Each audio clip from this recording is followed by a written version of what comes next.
Ready,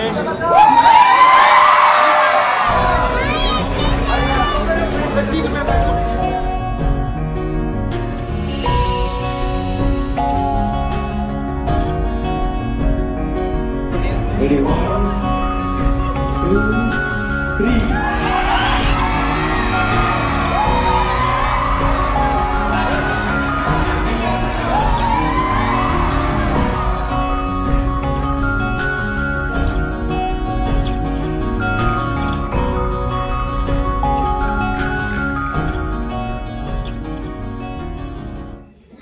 நான் இதுவரைக்கும் ரிலீஸ்க்கு முன்னாடி வரைக்கும் இந்த படம் வந்து கொஞ்சம் தாமதமாகுது, பிரச்சனைகளை பத்தி மட்டுமே பேசிட்டு இருந்தோம். பட் இன்னுமே அது எங்களுக்கு பேச வேண்டிய அவசியம் இல்லைன்னு நினைக்கிறேன். ஏன்னா இங்க இவ்வளவு ஃபேமிலி எல்லா ஏஜ் குரூப்லயும் இங்க வந்து நீங்க இந்த படத்தை பார்த்துட்டு இருக்கீங்க.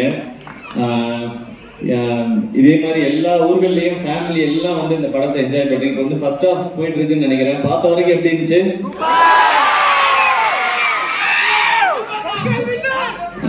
நல்லா இருந்துச்சா? ஓகே, கண்டிப்பா செகண்ட் ஹாஃப் பாருங்க. இது ஒரு புது அனுபவமா இருக்கும். நான் நிறைய ஏலியன் படங்கள்லாம் பார்த்தது இல்ல. அப்போ ரவிக்குமார் இந்த கதையை சொல்லும் போது நம்ம ஸ்கிரீன்ல இதை காட்டலாம்னு தோணுச்சு. அதுக்கான முயற்சி தான். அந்த ஏலியன் நல்லா பண்ணியிருந்ததா? ஓகே, ஏன்னா என்கிட்ட பேசின நிறைய குழந்தைங்க வந்து எனக்கு ஏலியனை ரொம்ப பிடிச்சிருந்தது அப்படின்னு சொல்றாங்க. அப்ப என்ன பிடிக்கலையா நான் கேட்டுருக்கேன். நானு 2 பேருமே பிடிச்சிருக்கு அப்படின்னு சொன்னாங்க. ஸோ ரொம்ப மகிழ்ச்சி. அவங்க எல்லாருக்கும் பொங்கல் நல்வாழ்த்துக்கள். இந்த வருஷம் வந்து ரொம்ப சிறப்பா எல்லாருக்குமே ஆரம்பிச்சிருக்குன்னு நம்புறோம். அண்ட் இங்க ஸ்ரீசக்தி தியேட்டர்ல அவங்க எல்லாரையும் சந்திக்கிறது மகிழ்ச்சி. அண்ட் திருப்பூர் சுனியம் சாருக்கு நன்றி. இந்த இடத்துல வந்து இது ஒரு அழகான இது ஒரு எங்களுக்கு கிட்டத்தட்ட இது ஒரு வெற்றி விழாவின் ஆரம்பமா தான் எங்களுக்கு இது இருக்கு. வந்து இங்க கேட்டேன் நானு, அயர்லாந்து நிறைய ஷோஸ் இங்க போயிட்டு இருக்கு அப்படின்னு சொல்லி சொன்னாங்க. அது எங்களுக்கு ரொம்ப மகிழ்ச்சியா இருந்தது. இன்னும் நிறைய நாட்கள் இந்த படம் ஓடுன்ற நம்பிக்கை இருக்கு. ரொம்ப ரொம்ப நன்றி. உங்களுக்கு இந்த படம் ரொம்ப பிடிச்சிருந்ததுன்னா திரும்பவும் அடுத்த வீக்கெண்ட் வந்து இன்னொரு வாட்டி பாருங்க. எங்களுக்கு தான் நல்லது.